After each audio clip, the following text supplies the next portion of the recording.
नमस्कार प्यारे साथी और मेरे प्यारे बच्चों। आज जो कंजक्शंस का आगे का टॉपिक है वो मैं जल्दी से करवा रहा हूँ आपको। यानी शॉर्ट वीडियो है, छोटा वीडियो और ज़्यादा याद रहने वाली बात आपको बताऊंगा मैं कंजक्शन में, क्योंकि ज़्यादा याद करनी है। अब कंजक्शंस के अंदर क्या है, एज वेल एज का प्रयोग है, ठीक है ना। एज वेल एज में हमेशा याद रखना, एज वेल एज में प्रथम कर्ता के अनुसार सहायक्रिया लगेगी। प्रथम कर्ता की सहायक्रिया, पहला सब्जेक्ट की सहायक्रिया लगेगी एज वेल एज के अंदर। और इसी में एक दूसरा करा रहा हूँ मैं, बोथ एंड। बोथ हैंड असमानकर्ता वाला। बोथ हैंड में क्या हो जाती है, सही बहुवचन की लगती है। हेल्पिंग वर्ब क्या हो जाती है, बहुवचन की। जैसे एंड किया था ना कल, बहुवचन की लगी थी, उसी प्रकार बोथ हैंड में सही बहुवचन की लगती है। और एक साथ में हो जाएगा नॉट ओनली बट आल्सो, तीनों हो जाएंगे आज। तो नॉट ओनली बट आल्सो में क्या होगा कि बट आल्सो के बाद वाला सब्जेक्ट आएगा ना, उसके अनुसार सही लगेगी, यानी सेकंड सब्जेक्ट की सही लगेगी नॉट ओनली बट आल्सो के अंदर। अब मैं आपको वाक्य बोर्ड पर करवा रहा हूँ, जल्दी जल्दी देख लेना। कंजक्शंस का पार्ट है एज वेल एज, ये इंपॉर्टेंट है। एज वेल एज एक ही है, ये अलग अलग नहीं है। एज वेल एज का प्रयोग, ये एज वेल एज है वो दो समान वर्ग को जोड़ने के लिए किया जाता है। दो जो समान वर्ग होते हैं और या फिर अलग अलग भिन्न भिन्न करता है, उनको जोड़ने के लिए एज वेल एज का क्या किया जाता है, प्रयोग किया जाता है। ये चीज मैंने आपको परिभाषा में बता दी है। अब पहला वाक्य देखो, he is fond of sweets और I am fond of sweets. अब यहाँ he is fond of sweets और I am fond of sweets, यानी वह भी मिठाई का शौकीन है और मैं भी मिठाई का क्या हूँ, शौकीन हूँ। तो अब उसने अब देखो एज वेल एज का प्रयोग करना है हमें। पहले वाक्य में किसका प्रयोग करेंगे हमें, एज वेल एज का। किसका प्रयोग करेंगे, एज वेल एज का प्रयोग करना है। तो एज वेल एज का प्रयोग करेंगे। पहले हमने देखो ही लगा दिया, तो ही लगा दिया। अब एक एज वेल एज का रूल है, ये अलग अलग नहीं है, ये दो असमान करता हो गया। ही अलग है, आई अलग है, असमान करता है, इनको जोड़ेंगे। ही और ही एज वेल एज, पूरा का पूरा लिख देंगे, ही एज वेल एज। और दूसरा करता क्या है, आई, तो आई लगा दिया। ही एज वेल एज आई, यानी दो करता होगा ना, दो अलग अलग सब्जेक्ट होंगे, इनके बीच में एज वेल एज लगाना है, चाहे कितने ही वाक्य बना लो। असमान करता का दोनों के क्या लगाना है, हमें बीच के अंदर है लिख देना है, ही एज वेल एज आई। अब आई के अनुसार, टेंस के अनुसार, तो आज तक एक रूल है, टेंस के अनुसार आई के अनुसार एम सही क्रिया लगती है। लेकिन ये अपने आप में बताता है, एज वेल एज का रूल है कि पहला कर्ता की सही क्रिया लगेगी। आई के साथ इज लगाना जरूरी है, क्योंकि रूल है आई के साथ लगना तो एम चाहिए, लेकिन इसमें थोड़ा परिवर्तन है। एज वेल एज में पहले कर्ता की सही क्रिया लगेगी, ये याद रख लेना, पहले सब्जेक्ट की। अब ही के ही वाले की लगेगी, तो ही एज वेल एज आई। आई के साथ पहले कर्ता में क्या है, ही, इज है, तो यहाँ क्या लग जाएगी, इज लगेगी, एम नहीं लगेगी, क्योंकि पहला कर्ता के अनुसार सही क्रिया लगेगी। ही एज वेल एज आई, और बाद में क्या लिख दिया, इज। अब इतना लिख दिया ना, इसके बाद पूरा का पूरा वाक्य, एक साइड का वाक्य पूरा लिख दो, यानी पहला वाक्य पूरा का पूरा लिख दो, फॉन्ड ऑफ स्वीट्स। यानी दोबारा एक बार फिर देखो, he is fond of sweets और I am fond of sweets. अगर एज वेल एज से जोड़ना हो तो ही लगा दिया और बीच में एज वेल एज जोड़ देना, आई। और इसके बाद क्या है, यहां से पहले कर्ता की सही क्रिया से आगे आगे पूरा वाक्य लिख देना, इज फॉन्ड ऑफ स्वीट्स, यानी पहला कर्ता की सही क्रिया के इज सही क्रिया से लेकर आगे पूरा का पूरा वाक्य लगा देना। अब चाहे यहाँ सी हो या ही हो, इसी प्रकार का रूल रखेंगे, यानी पहला कर्ता की सही क्रिया लगानी है और पहला कर्ता की जैसी सही क्रिया लगाएंगे, पहला वाक्य पूरा का पूरा आगे लिख देंगे। याद रखना, ये एज वेल एज है।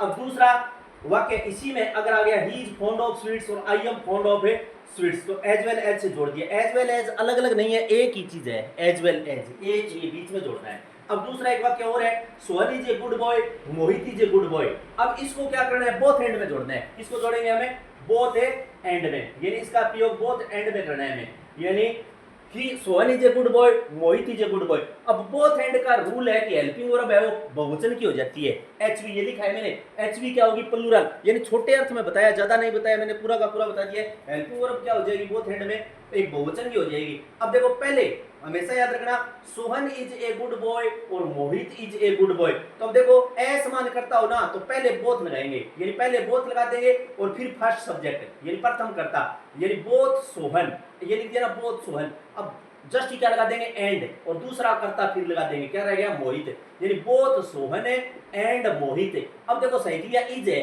इज को हमें इनके अनुसार, बोथ एंड के अनुसार क्या करनी पड़ेगी, आर करनी पड़ेगी, आर गुड।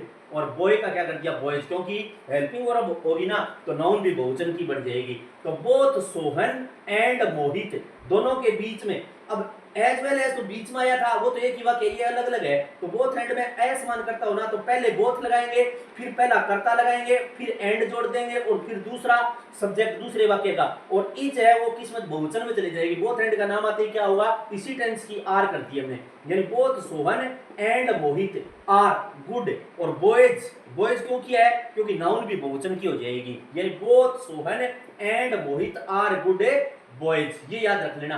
तो ये चीज मैंने आपको बता दी है। अब तीसरा, इसी में नॉट ओनली बट आल्सो करना हो तो पहले यही तरीका रहेगा, नॉट ओनली पहले लगा दिया, फिर पहला करता सोहन, और फिर क्या लगा दिया, बट आल्सो, क्या लगा दिया, but also. Not only Sohan, इसी वाक्य को बताया मैंने, नॉट ओनली सोहन और बट आल्सो मोहित। यहां तक तो समझ में आ गया।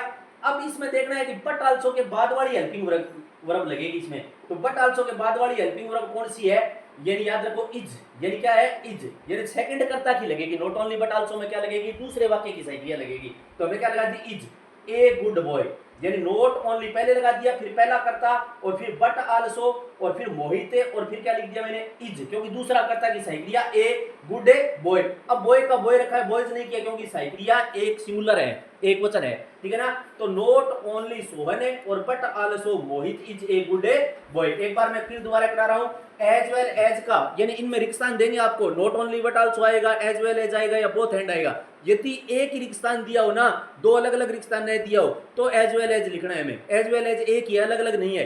बोथ हैंड दो रिक्तान में जुड़ेंगे, दो रिक्तान देगा पेपर वाला, तब हमें बोथ हैंड करना है।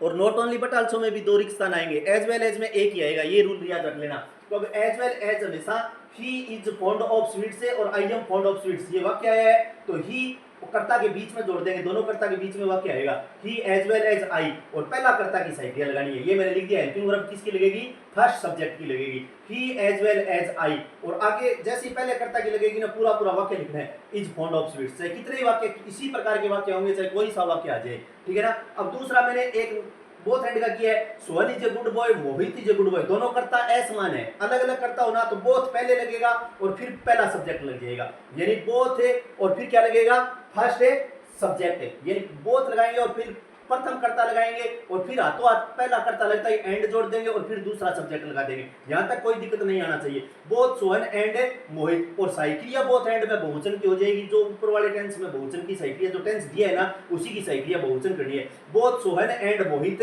आर, और गुड बॉय का बॉयज करना है क्योंकि साइक्रिया बहुवचन हो गई। अगर यही वाक्य नॉट ओनली में जोड़ना हो तो ये इसी तरीके से करना है, नॉट ओनली पहले लगा दिया, फिर प्रथम कर्ता सोहन, नॉट ओनली सोहन और फिर क्या लगा दिया मैंने, बट आल्सो, और फिर दूसरा कर्ता लगाना पड़ेगा, not only Sohan but also Mohit, यहां तक लगा दिया। अब क्या है, नॉट ओनली बट आल्सो का एक रूल है कि बट आल्सो के बाद वाला जो सब्जेक्ट आएगा उसी की साइक्रिया लगेगी, 2 नंबर की लगेगी। तो बट आल्सो मोहित, मोहित के बाद में क्या है, इज ए गुड बॉय, ये मोहित इज ए गुड बॉय। तो ये इस प्रकार के हैं, ये क्या देंगे आपको, एक एबीसी यानी मल्टीपल क्वेश्चन में देंगे, ये याद रख लेना, क्या देंगे, मल्टीपल क्वेश्चन में देंगे। अगर एक रिक्त स्थान आए तो एज वेल एज वर्ड है, और दो रिक्त स्थान आएंगे या बहुवचन में बॉयज और गुड बॉयज अगर दे दिया तो बोथ हैंड भर के आना है, और अगर सिंगुलर दे दिया is a good boy not only, तो क्या करना है, इज एक अकेली साइक्रिया लगी, एक गुड बॉय लगा दिया, तो नॉट ओनली बट आल्सो में से रिक्त स्थान में बनना है। ये एक अच्छी तरीके से याद करना है, और हमें नशे की प्रवृत्ति से दूर रहना है। नशा भगाओ, युवा बचाओ, और अच्छी तरीके से तैयारी है वो जारी रखो। इन्हीं शब्दों के साथ धन्यवाद। कल नए